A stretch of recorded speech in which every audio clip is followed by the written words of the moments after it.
नमस्कार दोस्तों। तो कर्नाटक चुनाव बड़े ही रोमांचकारी तरीके से आगे बढ़ा है। शुरू से लेके अंत तक सारा का सारा रोमांच बना रहा है। कर्नाटक चुनाव में मोदी जो चाहते थे वैसा ही हुआ। अब देखना होगा कि रिजल्ट मोदी के पक्ष में आता भी है या नहीं आता है। कांग्रेस का पक्ष भी मजबूत है। ऐसा नहीं है कि कांग्रेस बहुत ढीली डाली है वहाँ पे या बहुत बुरा हाल है। ऐसा भी कुछ खास नहीं है। कांग्रेस भी बेहतर हालत में है और बेहतर स्थिति में थी भारतीय जनता पार्टी से भी कुछ दिन पहले, परंतु अब स्थिति थोड़ी सी डामाडोल सी है। भारतीय जनता पार्टी भी थोड़े एज पे है तो कांग्रेस भी लगभग लगभग उनके बराबर ही है। अब सीटों का बंटवारा किस तरीके से होने वाला है ये पता नहीं है। मैं आपको बता दूं, वैसे तो कांग्रेस जो है इस वक्त मोदी साहब की पिच पे आके खेल रही थी। सारे के सारे मुद्दे जो मोदी जी चाहते थे वैसा ही हो रहा था। लगभग लगभग सब कुछ वैसा ही हुआ जैसे जैसे मोदी ने चाहा। आप इतना देखिए, कांग्रेस शुरू में इतनी अच्छी स्थिति में थी कि कांग्रेस का लगभग लगभग आप इतना मान के चलिए, लगभग 110 120 सीट देने की कांग्रेस को कोशिश की जा रही थी सभी के सभी चैनल्स द्वारा। देखिए ये पॉसिबल नहीं था कि कांग्रेस इतनी सीट ले जाए। कांग्रेस अगर बहुत अच्छी स्थिति में भी होती है तो कांग्रेस को ज़्यादा से ज़्यादा जो है वोट मिलेगा। हद से हद 36% 37% वोट मिलता है और उतना ही मिलेगा। और इन वोटों से कांग्रेस ज़्यादा से ज़्यादा 100 सीट ला सकती है, या हद से हद 95 सीट, 100 सीट, 102 103 सीट। उससे ज़्यादा बड़ा मुश्किल हो जाता है। उसके बाद जेडीएस के साथ ये सरकार बनाने की कोशिश करते हैं। लेकिन जहाँ तक भारतीय जनता पार्टी की बात है, भारतीय जनता पार्टी के पास कैपेबिलिटी है वहाँ पे 120-30 सीट लाने की। वो इसलिए क्योंकि भारतीय जनता पार्टी का वहाँ पे जो वोट शेयर है वो कंसोलिडेटेड है। वो वोट शेयर डिस्ट्रीब्यूटेड नहीं है। अगर हम 2018 के चुनाव की बात करें, जब कर्नाटक में चुनाव हुए थे, तो उस समय भारतीय जनता पार्टी और कांग्रेस के वोट शेयर में मात्र 2-2% का फर्क था। कांग्रेस को वोट शेयर हमेशा 2% भारतीय जनता पार्टी से ज़्यादा रहता है। लेकिन कांग्रेस का जो वोट परसेंटेज है वो पूरे के पूरे कर्नाटक रीजन में फैला हुआ है। चाहे वो ओल्ड मैसूर की बात हो, चाहे महाराष्ट्र कर्नाटक की बात हो, ये सब जगह पे जो है फैला हुआ है। एक जगह पे कंसोलिडेटेड बिल्कुल भी नहीं है। तो इसकी वजह से क्या होता है, कांग्रेस को वोट तो ज़्यादा मिलता है लेकिन वो सीटों में तब्दील इतना नहीं हो पाता। हालांकि भारतीय जनता पार्टी 160 सीटों पे तो बहुत ज़्यादा मजबूत है और कंसोलिडेटेड तरीके से चुनाव लड़ती है। बाकी 60-70 सीटें जो बच गई उनमें तो कभी भारतीय जनता पार्टी आज तक जीती भी नहीं है। तो उनके ऊपर ज़्यादा फोकस करती भी नहीं है, लेकिन इस बार थोड़ा फोकस किया गया है। ओल्ड मैसूर रीजन के ऊपर भी भारतीय जनता पार्टी ने काफ़ी फोकस किया है। वोकालिका समाज जो है उसको जो साधने की कोशिश है भारतीय जनता पार्टी की बहुत इस बार ज़्यादा रही है। जिस तरीके से ओबीसी आरक्षण का मुद्दा, शुरुआत में ओबीसी आरक्षण का मुद्दा उठा, जितने भी मुद्दे उठे भारतीय जनता पार्टी ने उन्हें लास्ट के एक हफ्ते में कंसोलिडेट करने की कोशिश की है और उन्हें बुलाने की कोशिश की है। पहला मुद्दा हम ले लेते हैं ओबीसी आरक्षण का मामला। मुस्लिम समाज से ओबीसी आरक्षण 4% ओबीसी आरक्षण को छीन लिया गया और वहाँ से दे दिया गया जी वोकलिका समाज और लिंगायत समाज के बीच में बांट दिया गया। हालांकि ये मामला कोर्ट में जाके फंस गया, लेकिन भारतीय जनता पार्टी ने एक क्लियर मैसेज दे दिया कि हमने जो है आरक्षण देने के लिए पूरी तरह से तैयार हैं वोकलिका समाज और लिंगायत समाज को। ये मुस्लिम ओबीसी का जो 4% आरक्षण है ये दोनों को 2-2% मिलेगा। तो मुस्लिम आरक्षण खत्म हो गया। वहाँ से कांग्रेस ने और सिद्धारमैया ने ये कह दिया कि हम तो कांग्रेस जो जैसी अगर सरकार बनती है तो हम आरक्षण दोबारा से मुस्लिम समाज को दे देंगे और लिंगायत और जो वोकलिका समाज है उससे ले लेंगे। लेकिन और साथ में ये भी कह दिया सिद्धारमैया ने कि हम जो है आरक्षण ले लेंगे वापस और 2% और एक्स्ट्रा दे देंगे मुसलमानों को। तो इस तरीके से बात हुई है। तो वो सिद्धारमैया खुद अपनी जाल में फंस गए हैं। तो मोदी तो यही चाहते थे कि इसी तरीके से मेरी पिच पे आके खेला जाए, तो वो खेलते रहे। फिर कांग्रेस का घोषणा पत्र आ जाता है। कांग्रेस के घोषणा पत्र में जो है प्रधानमंत्री मोदी फिर मुद्दा उठा लेते हैं। घोषणा पत्र में कांग्रेस लिख देती है कि हम बजरंग दल को बैन कर देंगे। और ये मुद्दा बहुत बड़ा बना है दोस्तों। चाहे हम इसे छोटा सा दूर से समझें, लेकिन ये मुद्दा काफ़ी खास है। जब लड़ाई बजरंग बली पे आ गई तो फिर ये बात बिल्कुल ही अलग हो गई और प्रधानमंत्री ने इस मुद्दे को हाथों हाथ लिया। और जिस तरीके से बजरंग बली और बजरंग दल के खिलाफ कांग्रेस ने ये जो बात कही है, इसका कोई आधार तो था नहीं। इस आधार को कांग्रेस ने एक तरीके से ऐसे जोड़ दिया, जब पीएफआई बैन है तो ये भी बैन है।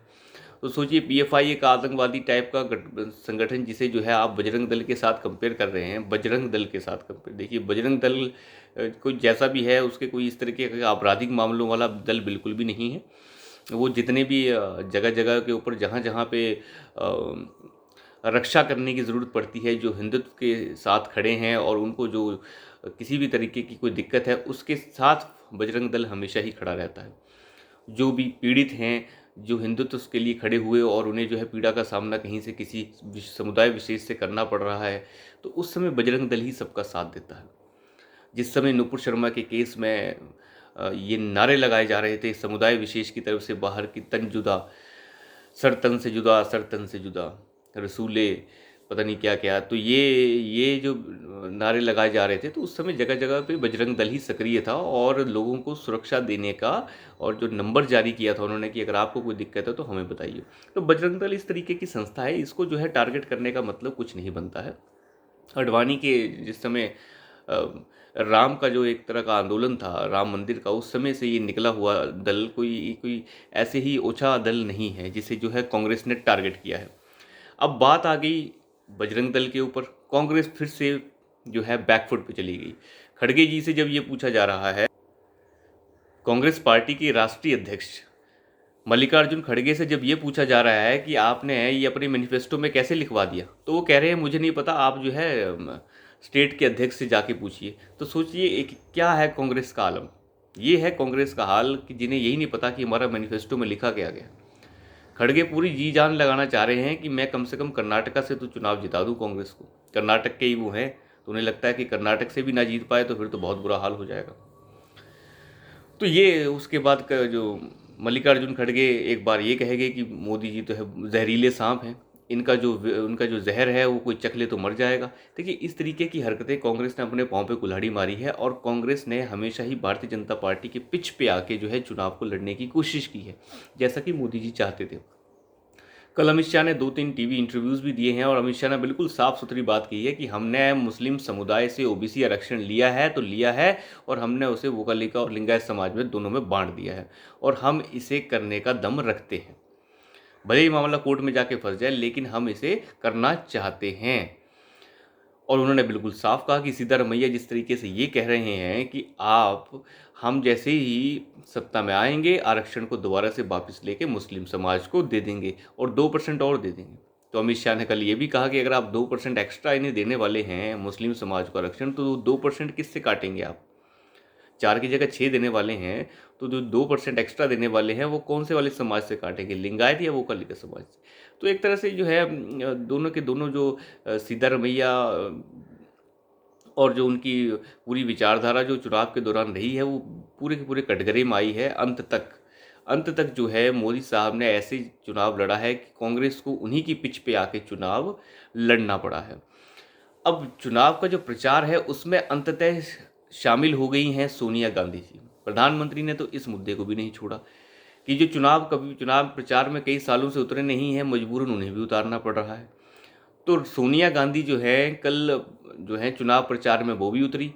अब हालांकि सोनिया गांधी के चुनाव प्रचार में उतरने से कितना फ़र्क पड़ता है मैं मेरी समझ के बाहर है कि उनके आने से कोई ख़ास फ़र्क पड़ता है, लेकिन कई सालों बाद जो है सोनिया गांधी अपनी तशरीफ़ लाई हैं और चुनाव प्रचार में आई हैं। 1-2 जगह उन्होंने चुनाव प्रचार किया होगा। तो कुल मिला के ये है कि कांग्रेस ने अब हर पैंतरा आजमा दिया था। अंत तक ध्रुवीकरण भी हुआ है चुनाव प्रचार में।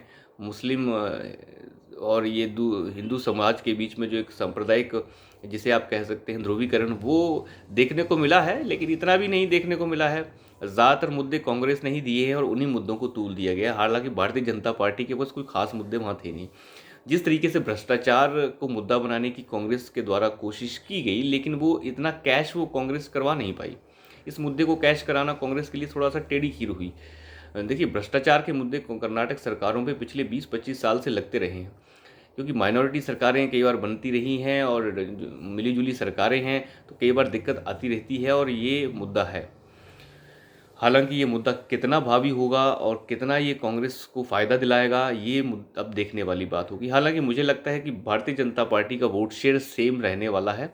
मोदी ने जिस तरीके से ये चुनाव को अपने कंधे पे उठा के आगे रखा है, ये वहाँ की भारतीय जनता पार्टी की जो इकाई है उसके लिए शर्म की बात है। भारतीय जनता पार्टी की जो कर्नाटक की इकाई है वो काफ़ी कमज़ोर है। बहुत सारे टिकट भारतीय जनता पार्टी ने वैसे ही काट दिए थे। 50-60 टिकट काटने के बाद नए आदमियों को जो है टिकट देना, जिसकी वजह से रिबेल्स पैदा होते हैं, बहुत सारे जो है विरोधी पैदा हो जाते हैं, दूसरी पार्टियां उन्हें टिकट दे देती हैं। तो ऐसे ऐसे मुद्दे, ढेरों मुद्दे हैं कर्नाटक में, जिस तरीके से भारतीय जनता पार्टी चुनाव लड़ा है। राजनीतिक जो विशेषज्ञ हैं, चुनाव के विशेषज्ञ हैं, वो तो कुछ ऐसे ऐसे भी कहते हैं। अजय दुबे जैसों ने तो ये भी कह दिया कि अगर मोदी ने ये चुनाव जीत लिया तो मैं उन्हें राजनीतिक पंडित मान लूँगा और मैं उनके आगे हाथ नतमस्तक हो जाऊंगा। तो देखिए ये किस तरीके का रोमांचकारी चुनाव हो गया है कि लोगों को इस तरीके की बात भी करनी पड़ रही है। अगर इस चुनाव में मोदी जी जीतते हैं तो कम से कम वो ऐसी राजनीति के ऊपर एक अपनी मोहर लगा देंगे कि जिसमें साफ सुथरी छवि के साथ आगे बढ़ना पड़ेगा। अगर कोई एमएलए बेकार है या नाराज़गी लोगों की एमएलए के साथ है तो उसे नज़रअंदाज ना किया जाए, तुरंत प्रभाव से उस एमएलए को बदल दिया जाए। और ये कर्नाटक चुनाव में मोदी जी ने किया है। अब इसका कितना असर और कितना प्रभाव पड़ने वाला है ये देखने की बात है।